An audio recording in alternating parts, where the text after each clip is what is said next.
Hello viewers, welcome to your YouTube channel. আমি voice change করাচ্ছি। দেখো, ভয়েস চেঞ্জ খুবই একটা ইম্পর্টেন্ট পার্ট। ভয়েস চেঞ্জ মানে হচ্ছে বাচ্চার পরিবর্তন। অ্যাক্টিভের অবজেক্ট এবং প্যাসিভের সাবজেক্ট হয়, এটা হচ্ছে প্রথম আমরা ফলো করব। তারপর নেক্সট যেটা ফলো করব, অ্যাক্টিভ থেকে প্যাসিভ ভয়েসে করার সময় অবজেক্টের সাবজেক্ট এবং সাবজেক্টের অবজেক্টে পরিণত হয় এবং এর পূর্বে বাই বসবে। এটা একটা নিয়ম হলো। তারপর যেটা আর একটা ফলো করার মেন জিনিস, সেটা হচ্ছে অ্যাক্টিভ থেকে প্যাসিভের ভয়েসে পরিণত করার সময় অবশ্যই ভার্বে পাস্ট পার্টিসিপেল ফর্ম অর্থাৎ V3 ভার্বে 3 নম্বর ফর্ম এবং পরিবর্তিত হয় এবং তার পূর্বে ভার্বের প্রয়োজনীয় ফর্ম বসাতে হবে। দেখো, কিছু এক্সাম্পল দিয়ে তোমাদের দেখাচ্ছি। আই ডু দ্য ওয়ার্ক, এটা অ্যাক্টিভ ভয়েসে আছে। তাহলে তোমার এখানে সাবজেক্ট হচ্ছে আই আর দ্য ওয়ার্ক হচ্ছে দ্য অবজেক্ট আর দুটো ভার্ব।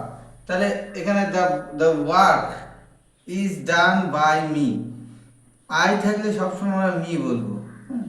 তারপর নেক্সট যেটা করছি, লীলা টাইপস এ লেটার, লীলা একটা চিঠি লিখে, এটা অ্যাক্টিভ ভয়েসে আছে। প্যাসিভে যেমন করছো, এ লেটার টাইপড, টাইপড, এটা টাইপড 3 নম্বর ফর্ম ভার্বের বাই লীলা। আচ্ছা, তারপরে Reba is singing a song, তাহলে প্রথমে আমরা কি করব, এ সংটা আগে নিয়ে আসবো। A song is being sung, sing sang sung. হ্যাঁ, এটা 3টে ফর্ম, তার মধ্যে সাংটা বসছে বাই রেবা।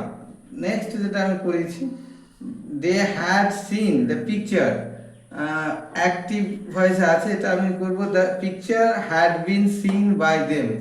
আচ্ছা, এরকম যদি ক্লাস আরও তোমাদের মানে ভিডিওটা ভালো লাগে এবং এরকম ক্লাস আরও পেতে চাও, তাহলে অবশ্যই চ্যানেলে চোখ রাখবে এবং চ্যানেলটা অবশ্যই একটা লাইক এবং সাবস্ক্রাইব করে দিও।